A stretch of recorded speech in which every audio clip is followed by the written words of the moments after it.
After my husband died, his mother said, "I'm taking the house, the law firm, all of it except the daughter." My attorney begged me to fight.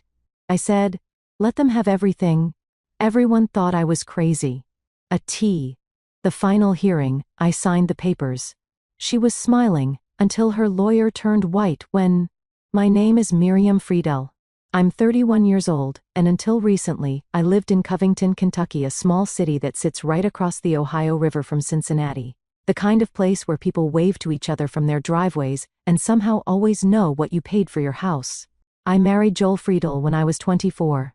He was a personal injury attorney who built his own firm from absolutely nothing. Well, from his mother's $185,000 loan and about 6,000 hours of his own sweat. He started in a tiny rented office above a flooring store on Madison Avenue, the kind of office where you could hear someone picking out laminate samples through the floor every time a client sat down for a consultation. Within 5 years, he'd moved to a real office suite, hired a small staff, and was billing over $600,000 a year. Friedel and Associates. His name was on the door, and his mother never let anyone forget who paid for that door. Joel died on a Thursday evening, March 6th, cardiac arrest. They found him at his desk at the office, his hand still on his coffee mug. He was 36 years old. I got the call while giving Tessa a bath. I drove to the office with wet sleeves rolled up to my elbows and soap still under my fingernails. By the time I got there, the paramedics had already stopped trying.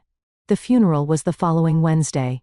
Carla wore black Chanel sunglasses indoors, the kind that cover half your face so you can't tell if the person is actually crying or just performing grief for an audience. Spencer, Joel's younger brother, stood next to her looking like a kid waiting for the principal. He was 29, had never held a job for more than 5 months, and lived in Carla's guest house in Burlington, where his primary responsibilities were sleeping until noon and ordering things off the internet with her credit card. You need to understand something about Carla. She wasn't some helpless old woman. She'd owned 4 dry cleaning stores across northern Kentucky, built them up herself after her divorce from Joel's father. She knew business, she knew numbers. Or at least she thought she did. The dry cleaning world runs on simple math. Clothes come in dirty, clothes go out clean, cash goes in the register. She applied that same logic to everything, including a law firm she'd never set foot inside professionally. To Carla, Joel's practice was just another store, except instead of pressing shirts, you pressed lawsuits. And instead of quarters in the machine, you had $600,000 a year rolling through the books. She also treated me from the very first Thanksgiving like I was a temporary inconvenience Joel would eventually outgrow. I'd been a legal secretary when we met. Not glamorous, not rich, not from the right family. Carla once introduced me to her friends as Joel's first wife, while Joel and I were still very much married and standing right there. So when she showed up in my kitchen that Monday morning, 11 days after the funeral, I shouldn't have been surprised, but grief does something to your reflexes. It makes you slow. You stand there absorbing punches you'd normally see coming from across the room. Carla walked in wearing a gray blazer. She'd actually dressed for this like it was a business meeting. Spencer trailed behind her with a tape measure, an actual tape measure. While Carla stood at my kitchen island explaining that she was reclaiming what her investment built, Spencer wandered into the guest bedroom and started measuring the closet. I could hear the tape clicking and snapping from the kitchen. I remember thinking, what does he even own that would fill a closet? The man's most valuable possession was a gaming chair. Carla laid out her case like she was giving a board presentation. The firm was built with her money. The house down payment, she'd given us $30,000 7 years ago, and she had not stopped mentioning it since. In her mind, she was co-owner of everything Joel ever touched. And now that Joel was gone, she wanted her investment back, with interest. The only thing she didn't want was Tessa. She said it so matter-of-factly, like she was declining a side dish at a restaurant. No thank you, not the child. Just the assets, please. I stood there holding a cup of coffee that had gone cold 20 minutes ago and said nothing. Not because I agreed, because my brain couldn't process losing my husband and being robbed in the same month. 2 days later, a certified letter arrived. Axel Mendler, attorney at law. Carla had filed a formal contest of Joel's will and a creditor's claim against his estate for her $185,000 loan. This wasn't kitchen table talk anymore. This was a legal attack, and she'd launched it before Joel's flowers had even wilted on the grave. Before we continue, please subscribe and tell me in the comments where you're watching from and what time it is there. I read every single one. Thank you so much for your support. Now, where were we? Right. Carla had gone from kitchen threats to courtroom filings in 48 hours, and I was still sleeping in a bed that smelled like my dead husband's cologne, trying to figure out how to explain to a 4-year-old why Daddy wasn't coming home. Axel Mendler was no amateur. He filed the will contest on solid enough grounds, arguing that Carla's $185,000 loan constituted an investment in the firm, giving her a claim to its value. He also filed a separate creditor's claim for the loan itself, 2 legal fronts at once. Carla was spending $350 an hour on this man, and she wanted results fast, but Carla wasn't content to wait for the legal system. She decided to start managing her new empire immediately. The week after filing, she drove to Joel's office, Friedel & Associates, a second-floor suite on Scott Boulevard, walked in like she owned the place, and started introducing herself to the staff. There were only 4 employees, 2 paralegals, 1 receptionist, and Gail Horvath, the bookkeeper who'd been with Joel for 6 years. Carla told them all she was assuming oversight of operations, and that changes were coming. She told Gail to print out the firm's revenue reports for the last 3 years. Gail printed them. Carla looked at the top line, $620,000 in annual billings, nodded like she'd just confirmed what she already knew, and left. She never asked for the expense reports. She never asked about debts. She never opened a single folder that wasn't labeled income. It's like checking your bank balance, but only looking at deposits and deciding you're a millionaire. Then she started calling Joel's clients. One by one, she tracked down their numbers and called to introduce herself as the person who'd be overseeing the transition. She had no legal authority to do this. She had no law license. She didn't even know what half of Joel's cases involved. But Carla believed that confidence was the same thing as competence, and she had confidence to spare. Most of Joel's clients, understandably alarmed by a phone call from their dead lawyer's mother, transferred to other firms within days. Carla was systematically destroying the revenue stream of the very business she was fighting to own. It was like watching someone set fire to a house while arguing with the insurance company about how much the house was worth. Then Spencer happened. A week after Carla's office visit, Spencer pulled up to my house in Carla's Buick Enclave with 2 duffel bags, a PlayStation, and a large bag of barbecue chips. He walked to the front door and announced that he was moving into the guest bedroom because, and I quote, "Mom said it's basically ours now anyway." He did not bring sheets, a pillow, or a single change of professional clothing. He brought a gaming console and snacks. I told him to leave. He refused. I called the Covington police. 2 officers arrived, confirmed that the house was in Joel's name and I was the surviving spouse, and escorted Spencer back to the Buick. He left the chips on my porch. I threw them away. That night, Carla called me. Her voice hit a pitch I didn't know human vocal cords could produce, somewhere between a smoke alarm and an opera singer warming up for a death scene. She told me I was heartless, cruel, and that Joel would be disgusted with me for throwing his brother onto the street. I reminded her that Spencer lived in her guest house and had his own bedroom there. She hung up on me. Meanwhile, my own people were losing faith in me. My mom drove up from Lexington that weekend, sat at my kitchen table, the same table where Carla had laid out her hostile takeover plan, and said, "Honey, you have got to fight this." My best friend Shannon called every night saying the same thing. "Get a lawyer. Get a shark. Don't let this woman steamroll you." So I hired Lyra Schmidt. She came recommended by a colleague of Joel's, a German-American woman in her mid-50s with silver-streaked hair and the kind of calm, precise energy that made you feel like everything might actually be okay. Lyra had handled estate disputes for 20 years. She reviewed Carla's filings in about 40 minutes and told me it was beatable. The loan had no partnership agreement, no formal terms, nothing in writing that gave Carla equity in the firm. The will was clean and properly executed. Lyra said, "We fight, we win, and Carla goes home with nothing but a lesson in contract law." I told Lyra I needed a few days to think. That night, after Tessa was asleep, I drove to Joel's office. It was almost 9. The building was dark except for the exit signs glowing green in the stairwell. I unlocked Joel's private office with the spare key I'd always kept on my keychain and sat down at his desk.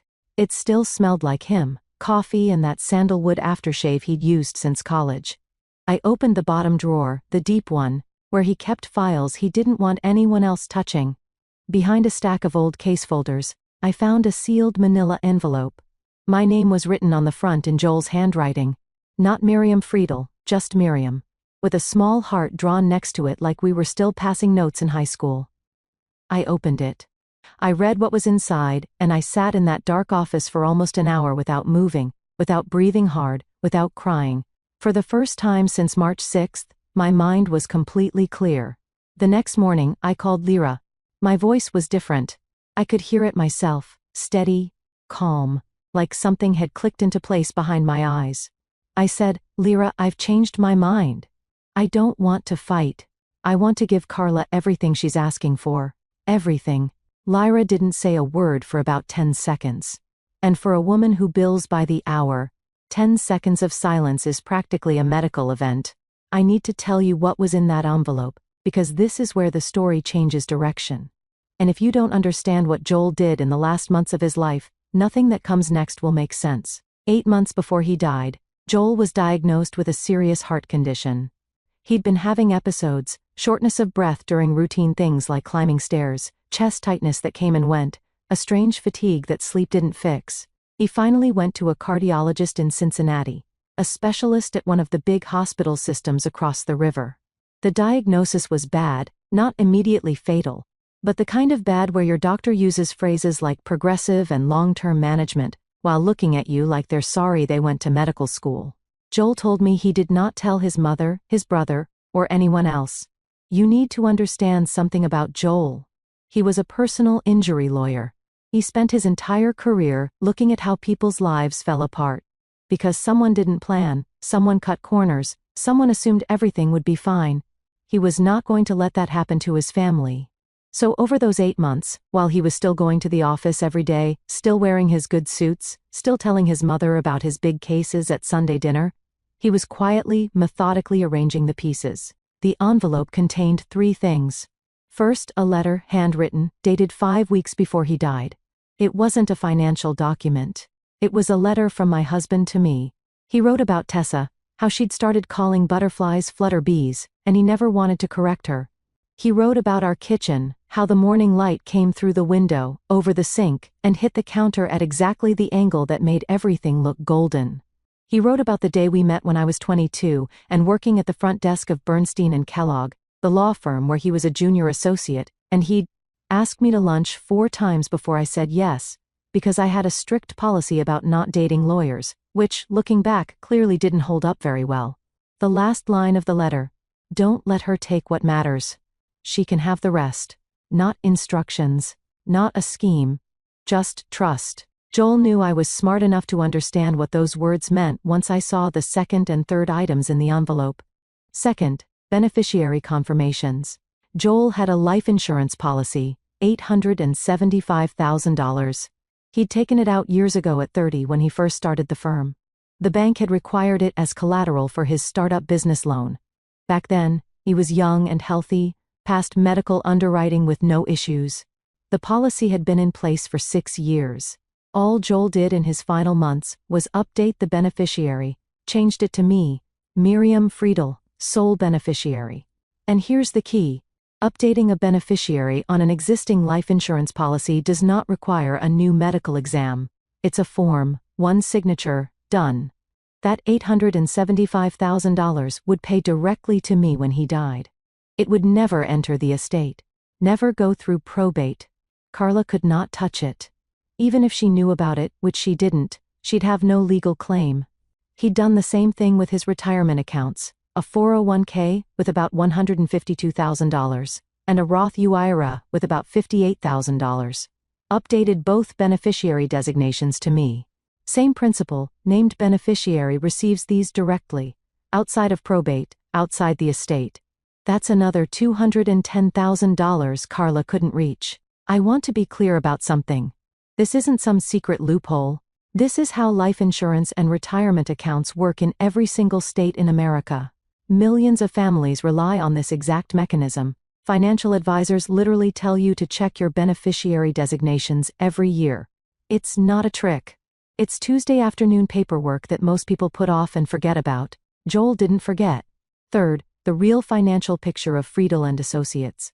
Joel had prepared a detailed summary, handwritten in that precise lawyer script of his, laying out every debt, every liability, every ticking bomb inside his beautiful-looking firm. And this is where I went from grieving widow to something else entirely.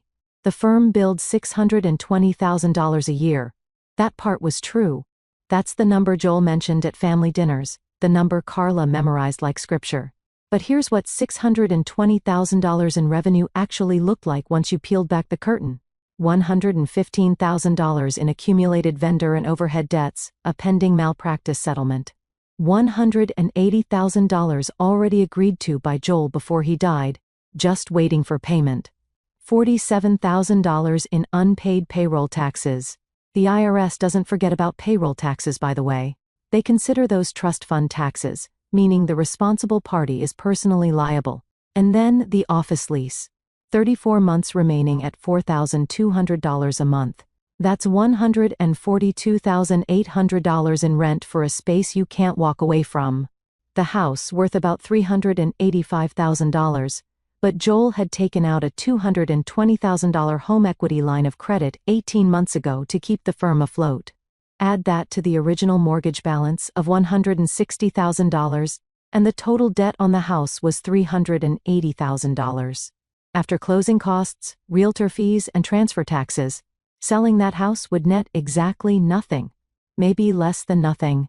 And Carla's precious $185,000 loan? She was an unsecured creditor. Do you know what that means? It means she's last in line, behind the IRS, behind the malpractice plaintiff, behind every vendor, every landlord, every creditor with a signed contract. By the time all of them got paid, if they got paid, there'd be nothing left. Carla's loan was gone the day Joel died. She just didn't know it yet. I sat in that apartment doing the math on the back of a grocery receipt. My side, $1,085,000. Clean money, tax-advantaged, non-probate, already mine. Carla's side, approximately negative $520,000, once you added up every liability and subtracted every real asset. The next day, Gail Horvath called me. Joel's bookkeeper, the woman who'd managed his books for 6 years. Carla had fired her the previous week. No severance, no notice. Just walked into the office and told Gail her services were no longer needed. After 6 years of keeping that firm's books organized down to the penny, Gail was hurt and she was angry, and Gail confirmed every single number in Joel's summary. She also told me something that made me close my eyes and just breathe. When Carla came to the office, she asked to see revenue reports. Gail printed them. Carla studied them carefully, nodded, and left. She never once asked about expenses. She never opened the liabilities folder. She looked at one column on one spreadsheet and decided she was inheriting a gold mine. I called Lyra the next morning. I said, "Don't fight. Offer Carla everything, the house, the firm, every account in the estate. All I want is full sole custody of Tessa. No visitation for Carla." Lyra told me to come to her office. I brought Joel's envelope. I laid it all out on her desk, the beneficiary forms, the financial summary, the math. Lyra read through everything. She checked the numbers twice. She looked at the insurance confirmation, the retirement account designations, the firm's debt breakdown, and then Lyra Schmidt, a woman who'd spent 20 years in estate law without flinching, leaned back in her chair and started laughing. Not a polite laugh, a real one, the kind where your eyes water and you have to take off your glasses to wipe them. She looked at me and said 2 words. Joel was brilliant. Then she picked up her pen and started drafting the settlement offer.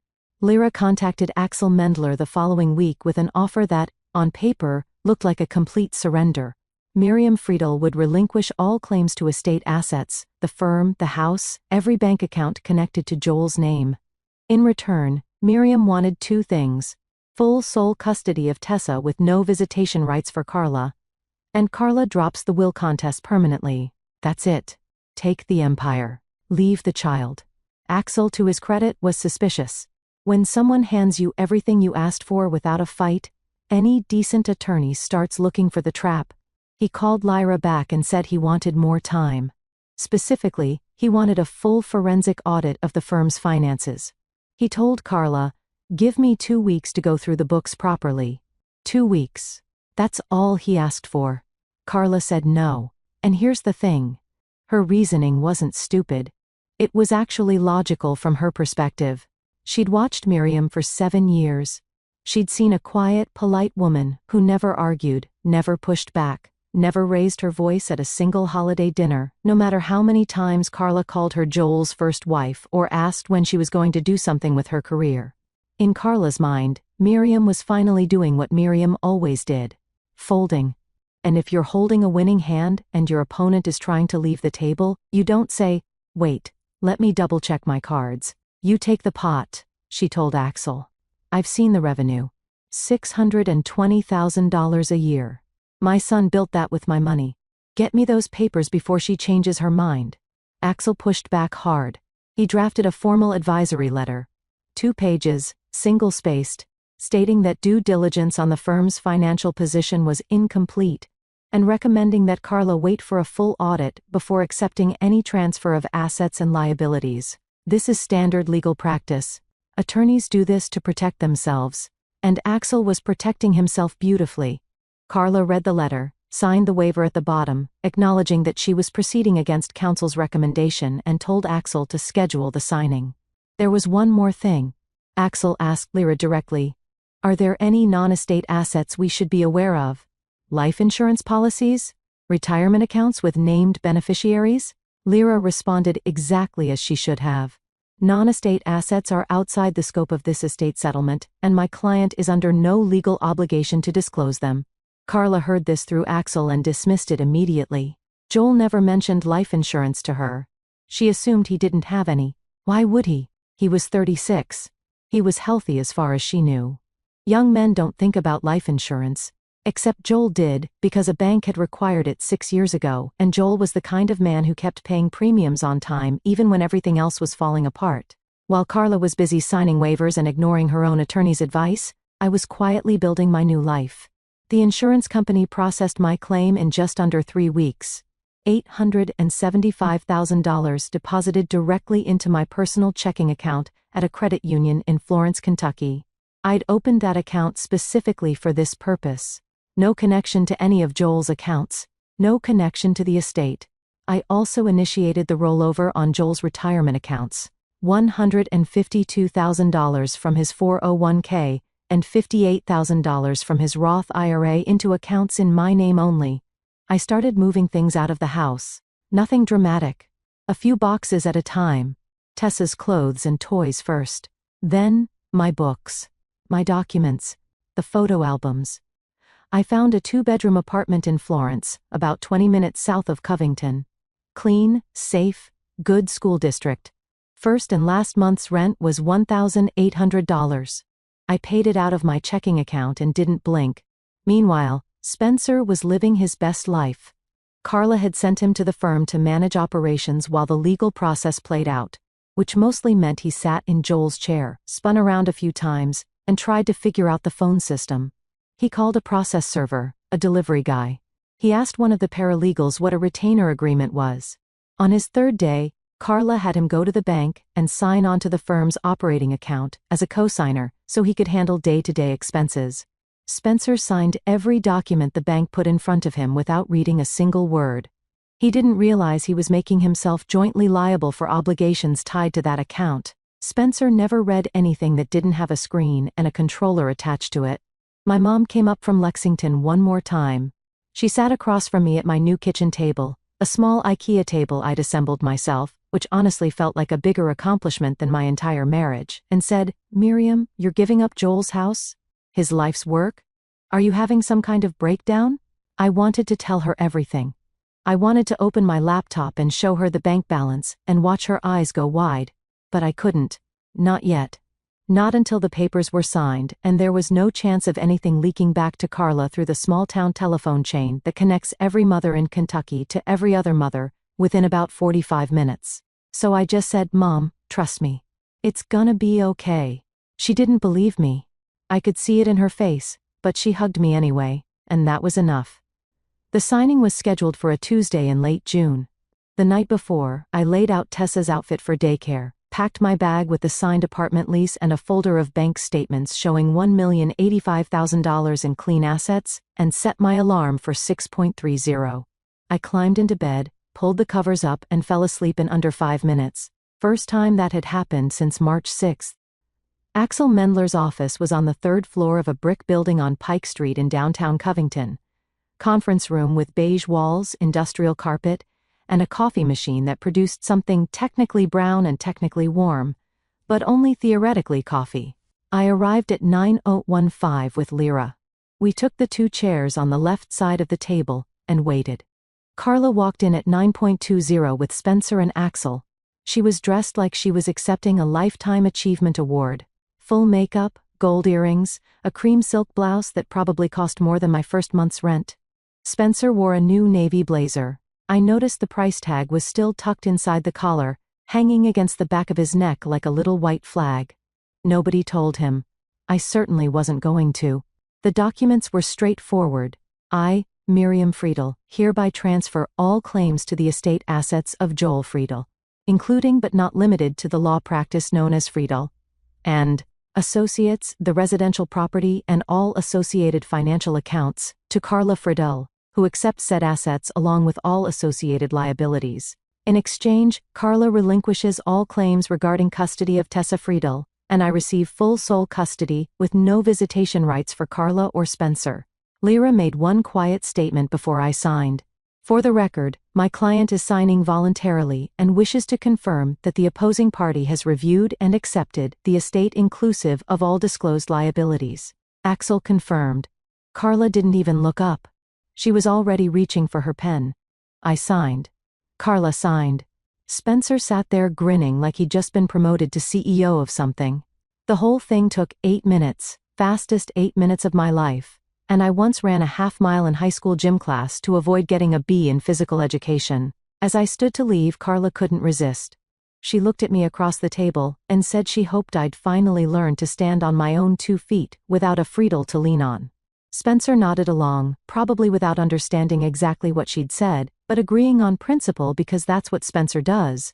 I picked up my bag, walked out, collected Tessa from daycare at 315 and drove to our apartment. I made her macaroni and cheese from a box, the kind with the dinosaur shapes, because Tessa firmly believed dinosaur-shaped pasta tasted better than regular pasta, and honestly, she might be right about that. We watched cartoons until 6:30. She fell asleep on the couch with cheese on her chin. I carried her to bed. Then I sat on my kitchen floor with my back against the cabinet and just breathed. It was the most peaceful evening I'd had since Joel died. 3 weeks later, Carla Friedel walked into Friedel and Associates as its legal owner and began running her new empire. I wasn't there to see it, but in a town like Covington, you don't need to be. People talk. Gail still had friends at the office, and some things I learned from Carla herself during that last phone call. So here's what happened. Day 1, she opened a stack of mail that had been accumulating on Joel's desk, envelopes she'd walked past a dozen times without bothering to open. The 3rd envelope was from the Internal Revenue Service. Notice of unpaid payroll taxes, $47,000, penalties accruing monthly. Day 3, a phone call from an attorney in Cincinnati representing the plaintiff in a malpractice suit against Joel. The settlement had been agreed upon before Joel's death, $180,000, payment was overdue. The attorney was very polite and very firm. Day 5, the building landlord called about the office lease, 34 months remaining. Carla needed to sign a personal guarantee to assume the lease in her name or vacate within 60 days. Carla signed the guarantee. She didn't hesitate because in her mind, the firm made $620,000 a year, and $4,200 a month in rent was nothing. She just committed herself personally to $142,800 in future payments. Day 8, Carla finally tried to open Joel's QuickBooks file. Without Gail Horvath, it was chaos. 6 years of categorized entries that made perfect sense to Gail, and absolutely none to anyone else. Carla hired a temp accountant from a staffing agency. The woman sat down, spent 4 hours clicking through files, and then turned to Carla with the expression of someone who just opened a door expecting a closet, and found a staircase going straight down. She said, "Ma'am, are you aware there are over $115,000 in outstanding vendor invoices here? some of them dating back 14 months. Day 10, Gail Horvath filed a formal employment claim for wrongful termination without notice or severance. 6 years of service, estimated claim, $20,000. Carla called Axel Mendler that night. I don't know exactly what she said, but I can imagine the pitch of her voice, that tea kettle frequency I'd come to know so well. Axel pulled up his files. He read her his own advisory letter back to her. He reminded her about the waiver she'd signed. He said, "I recommended a full audit. You declined. I have documentation." Then Carla called me. I saw her name on my phone screen glowing in the dark of my bedroom. I watched it ring 4 times. Then I set the phone face down on my nightstand and went back to sleep. Carla hired a new attorney, a woman named Betsy Polk out of a firm in Cincinnati. Someone with no connection to the case, fresh eyes, sharp reputation. Carla told her the whole story. She said she'd been deceived, manipulated, tricked into accepting a worthless estate by her scheming daughter-in-law.